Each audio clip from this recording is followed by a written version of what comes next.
Êxodo, capítulo 20. Os 10 mandamentos da lei. E Deus falou todas essas palavras. Eu sou Yahvé, o Senhor teu Deus, que te fez sair da terra do Egito, da casa da escravidão. Não terás outros deuses além de mim. Não farás para ti nenhum ídolo, nenhuma imagem esculpida, nada que se assemelhe ao que existe lá em cima nos céus ou embaixo na terra, ou mesmo nas águas que estão debaixo da terra. Não te prostrarás diante desses deuses e não os servirás, porquanto eu, o Senhor teu Deus, sou um Deus ciumento, que puno a iniquidade dos pais sobre os filhos, até a 3ª e 4ª geração dos que me odeiam. Mas que também ajo com amor até a 1000ª geração, para aqueles que me amam e guardam os meus mandamentos. Não pronunciarás em vão o nome de Yahvé, o Senhor teu Deus, porque Yahvé não deixará impune qualquer pessoa que pronunciar em vão o teu nome. Lembra-te do dia de Shabat, sábado, para santificá-lo. Trabalharás 6 dias e neles realizarás todos os teus serviços. Contudo, o 7º dia da semana é o Shabat, sábado, consagrado a Yahvé, teu Deus. Não farás nesse dia nenhum serviço, nem tu, nem teu filho, nem tua filha, nem teu escravo, nem tua escrava, nem teu animal, nem os estrangeiros que estiverem morando em tuas cidades. Porquanto em 6 dias eu, o Senhor, fiz o céu, a terra, o mar e tudo o que há neles, mas no 7º dia descansei. Foi por esse motivo que eu, o Senhor, abençoei o Shabat, sábado, e o separei para ser um dia santo. Honra o teu pai e tua mãe, a fim de que venhas a ter vida longa na terra, que Yahvé, o teu Deus, te dá. Não assassinarás, não adulterarás, não furtarás, não darás falso testemunho contra o teu próximo, não cobiçarás a casa do teu próximo, não cobiçarás a mulher do teu próximo, nem os seus servos ou servas, nem seu boi ou jumento, nem coisa alguma que lhe pertença. Todo o povo, vendo os trovões e os relâmpagos, o som do chofar, a trombeta e a montanha fumegante, sentiu grande pavor e procurou-se manter-se afastado. Rogaram a Moisés: fala-nos tu e nós ouviremos, não nos fale diretamente Yahvé, para que não morramos. Moisés encorajou o povo, dizendo: não temais, Deus veio para vos provar, e para que o seu temor esteja entre vós, e não pequeis. O povo ficou longe, e Moisés aproximou-se da nuvem escura, onde Deus estava. A lei quanto ao altar do Senhor. Yahvé ordenou a Moisés: assim dirás aos filhos de Israel: vistes com os vossos próprios olhos que dos céus vos falei. Não fareis ídolos de prata nem de ouro para tentar representar a minha pessoa. Far-me-eis, entretanto, um altar de terra, e sobre ele sacrificareis os vossos holocaustos e os vossos sacrifícios de comunhão, as vossas ovelhas e os vossos bois. Em todo lugar onde eu fizer celebrar a memória do meu nome, virei a vós e vos abençoarei. Se me identificardes um altar de pedra, não o fareis de pedra lavradas, porque se levantardes sobre ele o cinzel, vós o estareis profanando. Nem fazei o meu altar com degraus para evitar que ao subirdes vossa nudez seja ali exposta. Êxodo, capítulo 21. Leis sobre os escravos hebreus. Eis as leis que proclamarás ao povo. Quando comprares um escravo hebreu, 6 anos ele servirá. Contudo, no 7º ano sairá livre, sem pagar nada pela liberdade. Se veio sozinho sairá. Todavia, se chegou casado, com ele sairá igualmente a sua esposa. Se o seu senhor lhe der mulher, e esta der à luz a filhos e filhas, a mulher e os seus filhos serão do senhor, e ele sairá sozinho. Mas se o escravo argumentar: eu amo ao meu senhor, a minha mulher e a meus filhos, não desejo ficar livre, o Senhor o fará aproximar-se de Deus, e o fará encostar-se à porta e às ombreiras, e lhe furará a orelha com uma sovela, e ele se tornará o seu escravo para sempre. Se alguém vender sua filha como serva, essa não será libertada da mesma maneira que os escravos. Se ela não agradar ao Senhor que a escolheu, ele deverá permitir que ela seja resgatada. Não poderá vendê-la a estrangeiros, pois isso seria deslealdade para com ela. Se seu senhor a escolher para seu filho, lhe dará os direitos de uma filha. Se o senhor tomar uma segunda mulher para si, não poderá privar a primeira de alimento, de roupas e dos direitos conjugais. Se não lhe garantir esses 3 requisitos, ela poderá ir embora sem precisar pagar nada. Leis sobre homicídios. Quem ferir a qualquer outra pessoa e provocar a sua morte, será também morto. Entretanto, se não o fez intencionalmente, mas Deus o permitiu, designei este lugar para onde poderá viver como refugiado. Se alguém matar outro por astúcia, tu o arrancarás até mesmo do altar, para que sumariamente seja executado. Quem ferir seu pai ou sua mãe será igualmente morto. Quem raptar alguém e o vender ou for achado na sua mão será morto. Quem amaldiçoar seu pai ou sua mãe será morto. Leis sobre violências e acidentes. Se alguns discutirem entre si e um ferir o outro com uma pedra ou com um punho e ele não morrer, mas for para o leito, se ele se levantar e andar, ainda que apoiado no seu cajado, então será absolvido aquele que o feriu.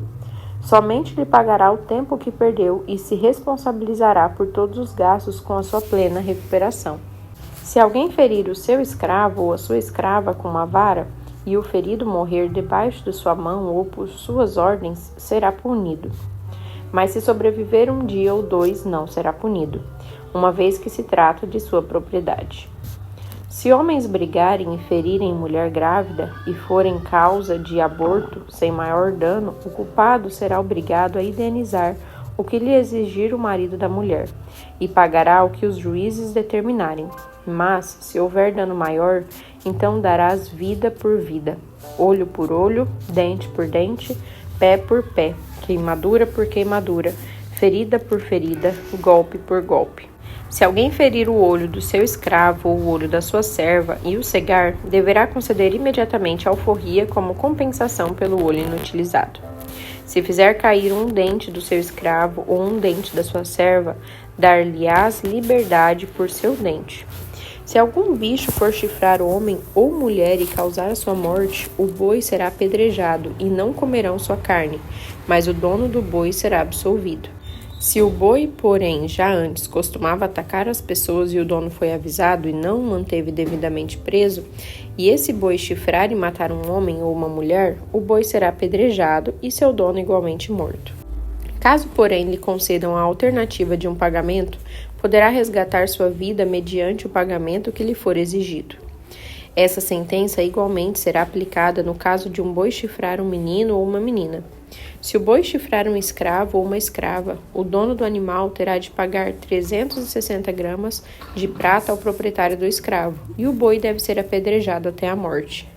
Se alguém deixar aberto um buraco, ou se alguém cavar um poço e não tapar e nele cair um boi ou um jumento, o responsável pela abertura do buraco pagará em dinheiro ao dono, pelo valor de venda do seu animal. Entretanto, o animal morto passará a ser de propriedade do primeiro. Se o boi de alguém ferir o boi de outra pessoa e o boi ferido morrer, venderão um boi vivo e repartirão seu valor, e dividirão entre si o boi morto. Se, porém, o boi já era conhecido como violento e chifrador, o seu proprietário não o guardou devidamente, indenizará boi por boi, mas o animal morto será seu. Êxodo, capítulo 22. Leis sobre roubos e prejuízos. Se alguém roubar um boi ou uma ovelha e abater ou vender o animal, deverá indenizar 5 bois por um boi e 4 ovelhas por uma ovelha. Se um ladrão for surpreendido saltando um muro ou arrombando uma porta e sendo ferido, morrer, quem o feriu não será culpado do sangue. Mas se essa ocorrência se der depois do nascer do sol, então será culpado de homicídio. Quem roubou deverá pagar por aquilo que roubou. Se não tiver como restituir, será vendido a fim de pagar o roubo que praticou. Se o animal roubado, boi, jumento ou ovelha, for encontrado vivo em seu poder, restituirá o dobro. Se alguém fizer seu animal passar por um campo ou uma vinha e o deixar pastar no campo de outrem, restituirá a parte da comida desse campo, conforme o que ajustar. Se ele deixar pastar o campo inteiro, pagará com o melhor do seu próprio campo e o melhor da sua própria vinha. Se um fogo se espalhar e alcançar os espinheiros e queimar os feixes colhidos, ou o trigo plantado, ou até mesmo a lavoura toda, aquele que iniciou o incêndio restituirá o prejuízo. Se alguém der a seu próximo prata ou bens para serem guardados e isso for furtado daquele que o recebeu, se for achado ladrão, este pagará em dobro. Se o ladrão não for achado, então o dono da casa será levado diante de Deus para testemunhar que não se apossou do dinheiro ou bem alheio. Em toda causa litigiosa relativa a um boi, a um jumento, a uma ovelha, a uma vestimenta ou a qualquer objeto perdido do qual se diz, isto me pertence, as duas partes envolvidas deverão levar a causa diante dos juízes. Aquele a quem Deus declarar culpado restituirá o dobro a seu próximo. Se alguém confiar a guarda de outro um jumento, um touro, uma ovelha ou qualquer outro animal, e este morrer, ficar aleijado ou for roubado sem que ninguém o veja nem o encontre, a questão entre as partes será resolvida prestando-se um juramento solene diante do Senhor de que um não lançou mão da propriedade do outro. O dono terá de aceitar isso e nenhuma restituição será exigida. Contudo, se de fato o animal tiver sido roubado do seu próximo, seu dono terá de ser indenizado. Se o animal tiver sido dilacerado por alguma fera, deverá ser trazido como prova o que restou dele, e não terá de haver restituição. Se alguém pedir emprestado a seu próximo um animal, e este ficar aleijado ou morrer, não estando presente o proprietário, o animal deverá ser pago, mas se o dono estiver presente, não o pagará. Se foi alugado, o preço do aluguel cobrirá o valor da perda. Leis civis e religiosas. Se um homem seduzir uma virgem que ainda não estava prometida em casamento e se deitar com ela, deverá pagar o seu dote completo e ela se tornará sua esposa. Contudo, se o pai dela recusar-se a entregá-la, ainda assim o homem terá de pagar equivalente ao dote das virgens. Não deixarás viver as feiticeiras. Todo aquele que tiver relacionamentos sexuais com o animal terá de ser executado. Quem sacrificar a outros deuses e não unicamente ao Senhor deverá ser destruído. Não maltratareis nem oprimireis nenhum estrangeiro, pois vós mesmos fostes estrangeiros na terra do Egito. Não prejudicareis as viúvas nem os órfãos. Porquanto, se assim procederes e eles clamarem a mim, eu certamente atenderei ao seu clamor. Minha ira se acenderá a vós e farei perecer por espada. Vossas mulheres se tornarão viúvas e os vossos filhos órfãos. Se emprestares dinheiro a alguém do meu povo, a algum necessitado que vive em teu meio, não agirás com ele como credor que impõe juros. Não emprestes ambicionando lucro. Se tomares o manto do teu próximo como garantia, tu lhe o restituirás antes do pôr do sol. Porque é com ele que se cobre, é a veste do seu corpo. Em que se deitaria? Se clamar a mim, eu o ouvirei, porque sou compassivo. Não blasfemarás contra Deus, nem amaldiçoarás nenhuma das autoridades do teu povo. Traze-me no tempo certo as primícias das ofertas das tuas colheitas, de cereais, de vinho e de azeite. Consagra a mim o primogênito dos teus filhos. Farás o mesmo com a primeira cria dos teus bois e das tuas ovelhas e cabras. Durante 7 dias ficará com a mãe, mas no 8º dia entrega-o a mim. Sereis para mim homens santos. Não comereis a carne de um animal despedaçado por uma fera no campo. Vós a deitareis aos cães.